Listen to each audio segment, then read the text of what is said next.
Hey guys, Christopher with Health and Fitness The Truth. This is just a quick video.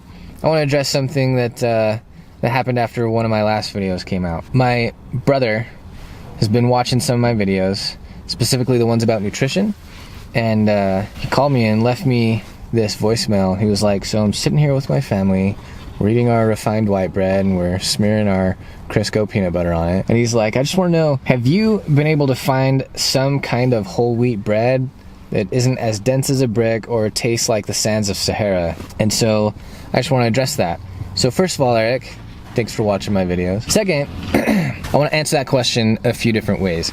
The first way I'd answer that question is to say, for me, if I were to go to the grocery store and there was one loaf of whole wheat bread and 15 options of white bread, and the whole wheat bread loaf option looked like it was as dense as a brick and tasted like the sands of the Sahara, that would be what I picked up. Part of the reason that refined carbohydrates, like refined wheat and white bread, taste good to you is because, one part, it's what your palate is used to. You know, if you were accustomed to, over years, thinking it's normal to just have a donut for breakfast, and then you took a step away from that to eat something healthier, which would be plain white bread, you know, you'd think the plain white bread tasted like garbage. You'd think it wasn't sweet enough or not soft enough or what have you, right? It would just be a step down from how hard the sugar and refined carbs in the donut hit your reward centers in your brain. The refined carbohydrates get metabolized faster. They get metabolized like sugar. And so it hits your brain kind of like sugar. It doesn't taste the same, but it hits your brain in a way that your reward centers light up and you think it tastes good, so you want more of that. When you eat whole wheat bread and it doesn't hit you the same way, you don't get that same dramatic sense of reward for what tastes good, you're like, oh, this doesn't taste good, I don't want it. But you gotta ask yourself, do you do what's best for you because it feels best, or because it tastes best, or because you're looking for the end result? And that's a principle that you could apply to nutrition or just about anything else. For example, imagine this conversation. I'm sitting at a desk and I'm slouching like nobody's business, right? Shoulders caved forward like crazy. I'm at a computer, just looking like Mr. Burns, right? And my wife walks in and she says, Chris, dude, sit up, you look wretched. And I say, but this is just more comfortable right now. Well, it's not, the issue isn't about how comfortable I am, really. The issue is about how good what I'm doing is for me. So again, if I were to go to a grocery store and walk in and I had one option of dense as a brick, tastes like the sands of the Sahara wheat bread, and 15 other white bread options, I'm jumping on that wheat bread.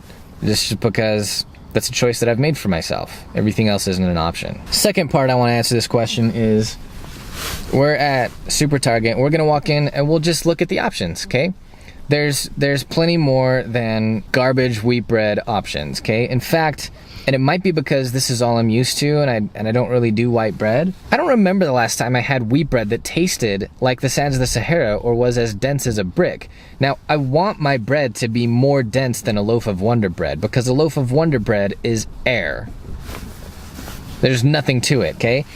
When I feel a dense loaf of bread, I'm like, sweet, there's loads of nutrition in there, and that's what I want. So we'll go in there and we'll look at some of the options. We'll read the ingredients, okay? And we'll point some things out. Here we are, we're in Super Target, and here's the bread aisle. We got a bajillion different kinds of bread, right? All of this, okay? It goes like halfway down the aisle. So let's look at a couple different breads. Let me just show you what I like. Prairie Grain Company bread. Stickers in the way. Prairie Grain Company bread. This is a local kind of bread. You can see that it's made right in Salt Lake City, Utah. It's grown, the wheat from it is grown in Salt Lake City, Utah. And let's just look at the ingredients here. Oh, right there. There's so few of them, I couldn't find them. Ingredients: 100% stone ground whole wheat, water, honey, raisin juice concentrate, salt, yeast. There you go. So there's a little bit of sugar in there, but how much sugar is in there? 3 grams of sugar per serving. Not bad. And some of that sugar isn't added sugar, but some of it is coming from the honey and the raisin juice concentrate. All right, so right here I've got an example of bread that says wheat on it, right? And so it's sitting on the shelf right up here. You go to grab it, it says wheat, you're like, oh, good, wheat bread. You grab it, but it's not whole wheat. And this is why you read the ingredients, okay? I don't know how well you can see this, but the first ingredient bolded is wheat flour, but the word right before that, if you just jump over it, ingredients enriched wheat flour.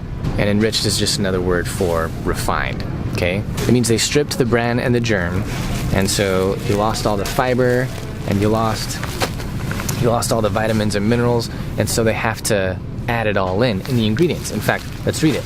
You remember the ingredients on the bread I like?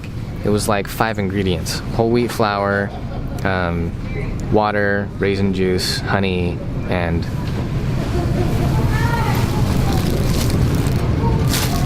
salt and yeast. Okay, let's read the ingredient list here. All right, enriched wheat flour.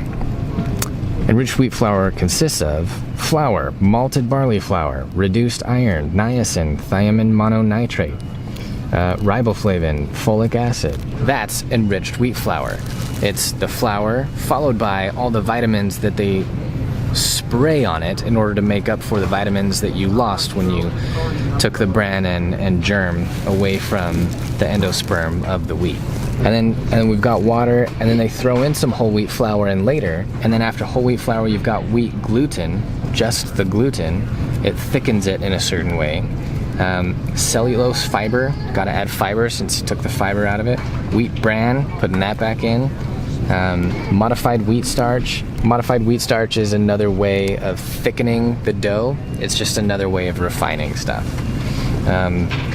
Where are we? Sugar, yeast, honey, salt, soybean oil, natural flavor. Why do I need natural flavor in my whole grain bread? Preservatives, monoglycerides, datum, monocalcium phosphate, calcium sulfate, cellulose gum, cornstarch, REBA, stevia, soy lecithin, citric acid, grain vinegar, I don't know what that is, honey solids, potassium iodate. Okay, if you pick up a loaf of bread that says whole wheat on it, 100% whole wheat, but it feels like a cloud, okay, like there's nothing to it, then they may well use whole grain wheat flour in the making of it, but it'll be refined in other ways, like the addition of the modified wheat starch, or like the addition of more wheat gluten. And the addition of things like modified food starches, it's commonly wheat or potato or corn or other things, or the addition of things like wheat gluten, that's really, really common in a lot of our processed foods, which may begin to explain a heretofore inexplicable phenomenon of gluten insensitivity, right? If you don't have a wheat allergy and you don't have celiac disease, but you do have a wheat sensitivity, a gluten sensitivity, it's possible that that's just happening because there's so much gluten overload in so many of the processed things that we eat that our bodies are starting to reject it. And it gets into our DNA and we pass it down. So it's not that wheat is evil, right? It's that we're refining something that was whole and natural and clean and using its separate parts for different things in the way that we eat. And we overload some of our foods with things like sugar or gluten or modified starches. And we start to have problems like diabetes and celiac and wheat allergies and gluten sensitivities. All right, so you walk into a regular old grocery store. This is Super Target. It might have more options than some, but look at all the bread options we've got, okay? Look at all this. Walking. Some of those were like hamburger buns, but most of this by far is sliced bread, okay? We're still walking through it.